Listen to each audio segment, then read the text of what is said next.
Damn it. Every time. Every time. Every time. One day I'll be able to rely on Barry. One day. Oh, never mind. Sigh. So much sigh. So much sigh, dude. I can't even. The notifications are shy? They are. Yeah.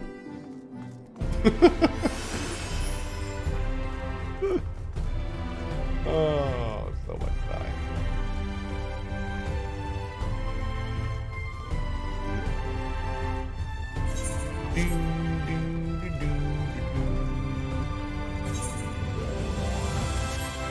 Apparently the LT moved a little bit or something. Just figured it out. It looks like, well, anyway, just to talk about the tech a little bit. So this is actually pretty cool. So we have two different modes, right? We've got this cutscene and then we have this cutscene. And this cutscene, I was gonna do this. There we go. Okay. This cutscene, you can see, plays notifications. The sponsor block is where it needs to be. It's going through it. My camera's tinier. And what we do is we monitor certain pixels that are being broadcast. And what we do is when those pixels are not a certain color, then it automatically flips to the other scene. So the premise is that we pick a pixel that's always the same color. And what we were looking at is we were looking at the LT up here. And whenever that disappears, so it goes into a cutscene, then it automatically switches over to pause the notifications, move them out of the way, make them smaller, make them more invisible, makes my camera bigger, and it kind of like bounces between them. It should, okay, so check this out. So let's see, if I'm on main like this, which I should be, and then I hit like escape. Wait, no, I'd have to like move, can I move something over it? See? That happened automatically. I didn't have to do anything. Then if I move it back, so now we're back on main screen. It's playing like this. Then we go into a cutscene. Bada boom. Isn't that cool? Applause, please. Freaking cool. That's some cutting edge streaming tech right there. So yeah, pretty awesome. Thank you, Barry, for making that work. It's super cool. And what's also great is that this tech actually works with any game that has cutscenes and like a static UI element we can plug into. So it's pretty great. Pretty great. Oh, hey, Barry, one other like small thing. If you look in the bottom right of the screen, can we do the same move and blur thing that we do with that? So like right now, I think it's just disappearing. Yeah, can we do the same like move and blur with the bottom right element as well? That'd be kind of cool. If not, no big deal. Whatever. Okay, let's go. Going up to the Cabinet of Curiosity. We can go right down here. Yeah, what happened before, the reason it broke is because the pixel we were monitoring for LT actually moved when it turned from 9 to 10. So the when it switched, see how it moves? So we're probably gonna have to figure out a different pixel monitor. Yeah, figure it out. And Barry, I don't know if you saw that, but just to show you, this is that's like the smallest it'll probably ever be, and that's like the largest it'll ever be. Yeah, so we may need to find another thing there. As always, we'll figure it out. Yep. No, Matai Cura, I never did. Yeah, I was kind of hoping we would have more Deus Ex to do, and I was planning on doing it down the road, so... Yeah, we'll figure it out later, but... The red in the main story quest? Yeah, I don't know if that ever moves. That might be a good one. Like the blood red in the top of that foot right there. That's a pretty unique color for that area. That could be good. The all down here. I don't think the all ever changes. That could be a good one. These buttons down here might be good. The problem is you have to be kind of careful because since we're going on color, if we're in a cutscene, for instance, and there's a giant explosion and you know, this turns red up here, then that'll fire the stuff off too. So you can also use like the frame of the minimap. But the problem is when you start using like browns and like regular colors, then a lot of times cutscenes will trigger them. So you have to find colors that are like really off the beaten path and go for those. Unique colors that are like not in the middle of the screen. The Illustrated Tale of the Oracle of Light. Dude, you have so many good books. All right. Oh, wow. You want us to search your library for a book? Dude, search the shelves. Jesus. Okay. Is it right here?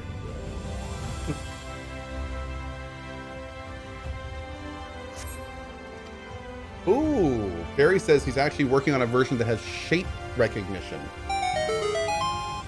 And that way we can just pick a shape in an area, and if the shape isn't there, then it'll trigger. That would be a lot better than color. Yeah, that's super cool. Very, very cool. Dude needs to use a Moogle search. Really? Really? Is Barry a witch? Yes. Actually, he is. Little known fact, Barry is actually a witch.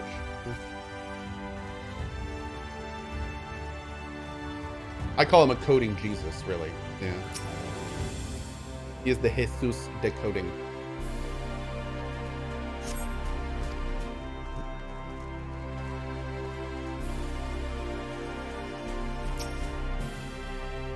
Does Barry sleep? No, he just has to be recharged every so often.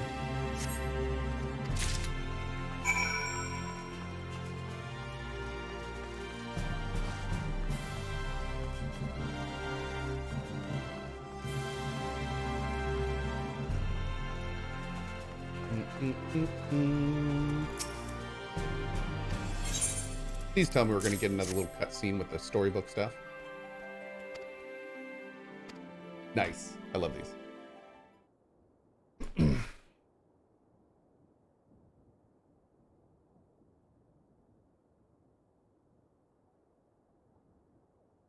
Without further ado, then.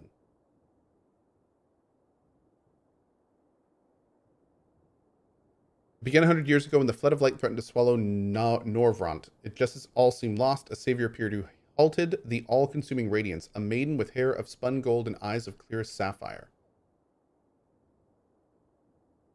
Take notes, chat. This is going to be on the test. Naught was known about her save the name was Minfilia, and for delivering the realm, she came to be revered as the Oracle of Light. Wait, where's our storybook? After stopping the flood, the mysterious maiden vanished without a trace, but 15 years later, her name would unexpectedly reappear in the annals of history.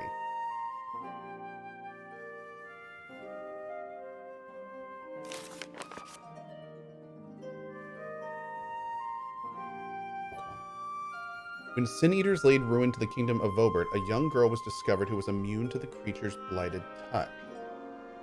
One with hair spun of gold and eyes of clear sapphire, she was hailed as the Oracle Reborn and came to likewise be called Minfilia. Enlisting in the Ulmoran army, this Minfilia fought and vanquished the Sin Eaters. Interesting. Alas, like so many other soldiers, she eventually met her end in battle. Yet with her dying breath, she whispered unto her grieving comrades, Minfilia will return. And true to her words, some years later, another young girl was discovered who possessed the selfsame eyes, the selfsame hair, and those selfsame powers.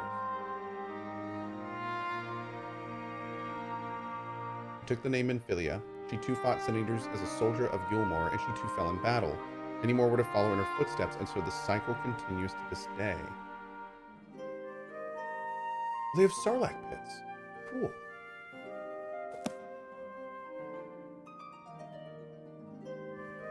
And that concludes the tale.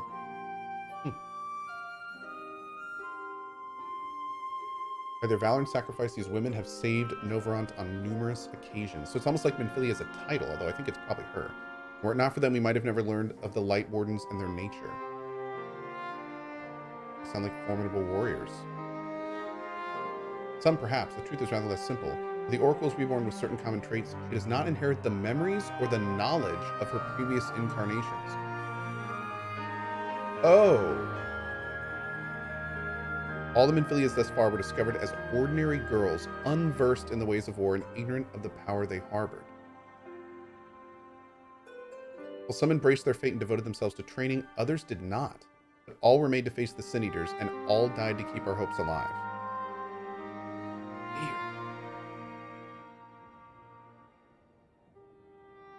What can you tell us of the current Minfilia?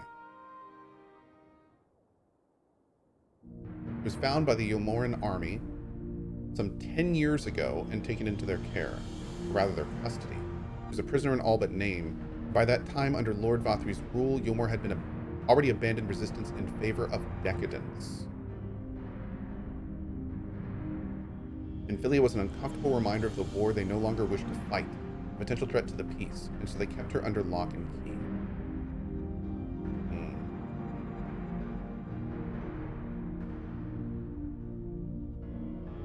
For a long while, we heard nothing more of her. We couldn't even be certain she was alive, save that it was the Yomorans' best interests for her to remain under their control. Then, 3 years ago, a gallant soul stole into the city and rescued her from their clutches, just like a hero from the tales. 3 years ago? Indeed, while I believe we now have a good grasp of Minfilia's take, thank you for your time, Warren. Just random question. How long has Thancred been here? 5 years.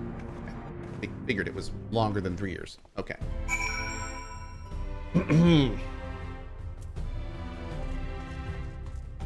Frankly, at this point, if it's not Thancred, I'm gonna be disappointed. Let me just say that.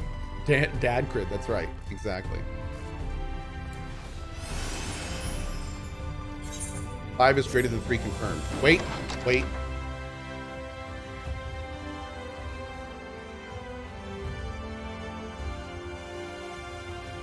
Yes. Let's go to here. Oh, is the bottom right thing going now too? Ah, perfect. Great.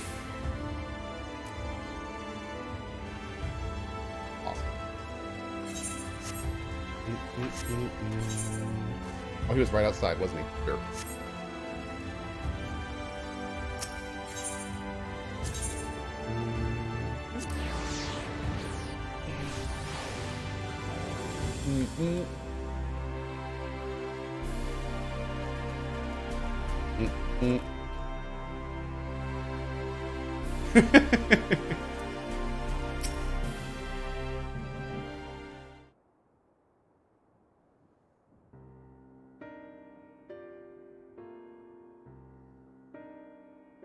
This should tell you all you need to know about me and Barry's relationship. Hey, Barry, can we fade that bottom element like the top one too? Barry, get out. Points to the door. You know that Minfilia journeyed here as Heidelin's emissary to halt the flood of light. It could only be her that the people of the first witnessed 100 years ago, the original Oracle of Light. While there's plainly some connection between the woman we know and her namesakes, the fact that these girls do not share her memories must surely mean they're not the same person. Thancred has to understand that. I have no doubt that he understands. The question is how he feels. Regardless, the Thancred we know would not forsake his charge. She has been captured. We may be certain he will not stand idly by. There you go again, talking in your roundabout way. If you think we should rescue Minfilia, just spit it out. It just so happens I agree with you. It's quite clear that Minfilia possesses Heidelin's blessing. It wouldn't hurt to have a second such individual on our side, right, Cohh?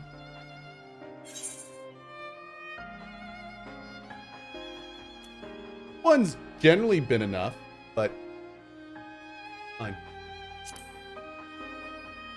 I guess. Oh, is it time? Is it time? Is it finally time? Oh, yay! The rapture!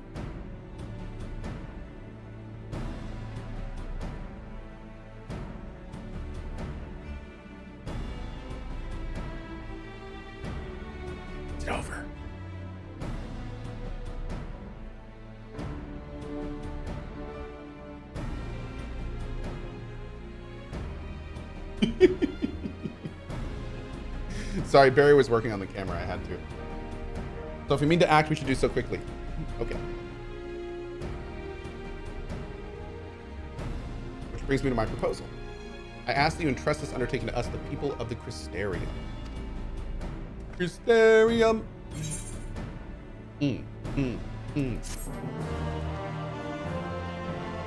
having way too much fun with this. I do tend to have a good time with the stream. Ask Brownies, thank you for the 31 months, friend. I appreciate that, buddy. Danka danka. Oh, my Cohh is so big. Yeah, I'm bigger in cutscenes and then smaller during these scenes. You are doubtless eager to attempt Minfilia's rescue, and with your combined strength, you may well succeed. But as I said earlier, I do not wish to show our hand unless absolutely necessary.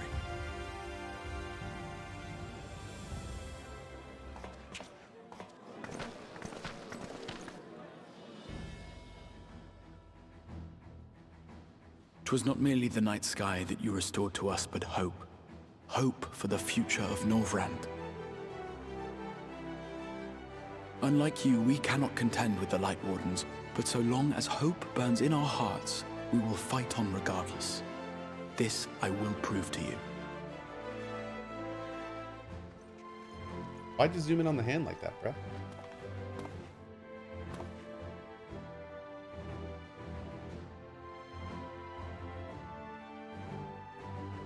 My friends, I thank you for gathering at such short notice.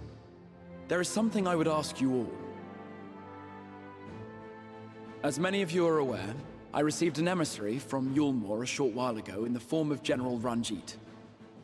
To my dismay, the General condemned the slaying of the Light Warden, and warned me in no uncertain terms that, should the Crystarium cast its lot with the Warrior of Darkness, there would be war.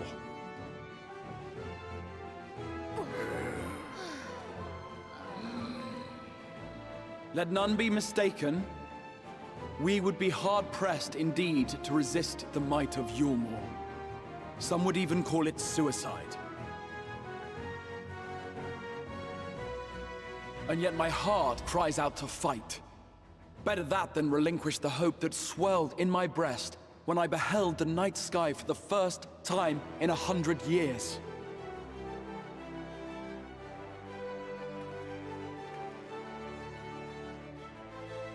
Or so says my heart. My mind, meanwhile, reminds me that to follow my heart would be to risk everything we have accomplished thus far. Like these cool Clearly, daggers on my hood. This is not a decision to be made lightly, nor less alone. And so I put the question to you all. What should we do?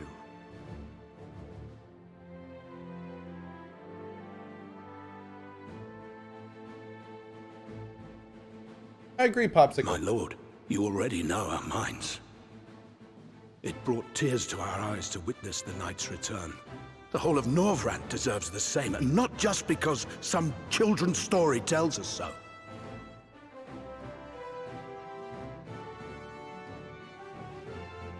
Yulmore's influence is far-reaching. Should war break out, trade would be subject to restrictions.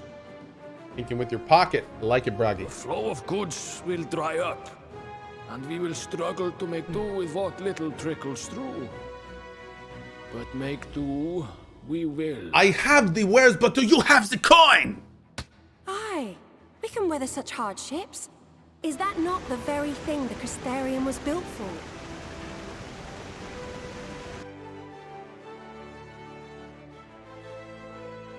We have always taken pride in our ability to sustain ourselves. Not just to endure, but to thrive. When all falls down around you, rise up. Those were your words. There may come a day when all hope seems lost, but even should the rest of the world give in to despair, we shall not.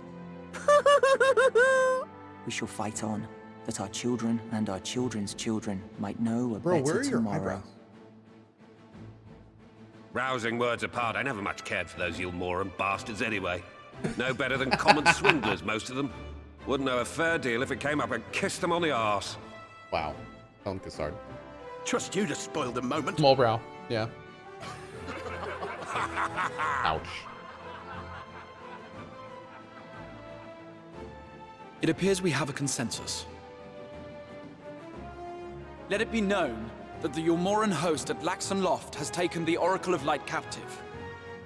They fear the power she holds over the Sin Eaters, and doubtless intend to imprison her once more. So, I move that we rescue the Oracle, grant her a place among us, and let that be our answer to Yulmor's ultimatum. Hear, hear! Here, here! Yay!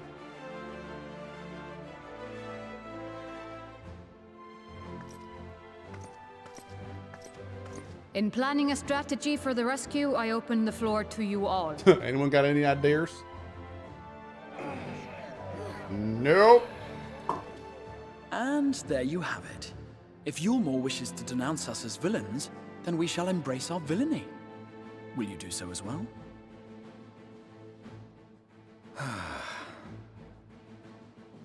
We will not be outdone. Yeah. Consider us your partners in crime.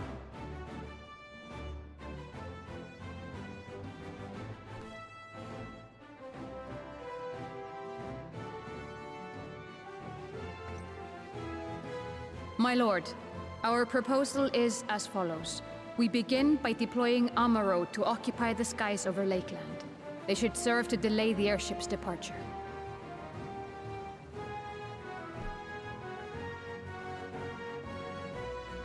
At the same time, Big we nodders. scatter dream powder from the air. Not all will succumb to its effects, but it should thin the enemy's numbers, affording us an opening to swoop in and liberate the Oracle. Dang, girl. Okay. Okay.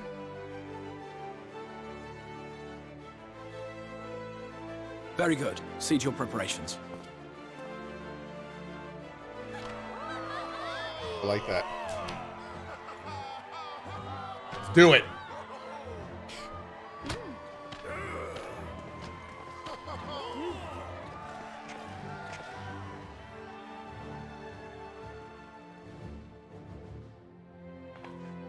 And what exciting crimes would you have us commit?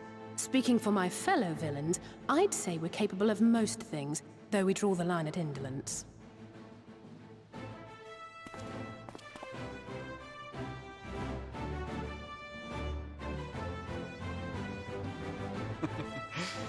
If excitement is your desire, then I bid you join the guard. Captain Lena will give you your orders.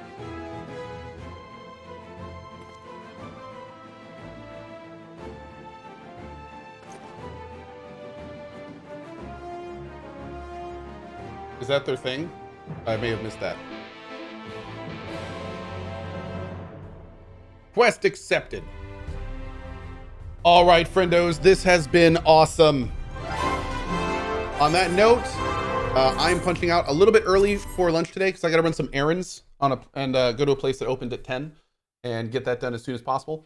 So I am going to go take an early lunch, run a couple errands, and then I am coming back, and I think we're going to play a lot more Final Fantasy this afternoon.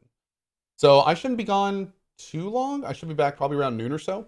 And then we're going to be back for at least like 2 to 3 hours of this game in the afternoon. Make it some more. Then this evening, we'll probably do some of the new role quests and hang out then and kind of go from there. No DF today. We're not doing DF since it's, I think Zeke is traveling and can't make it.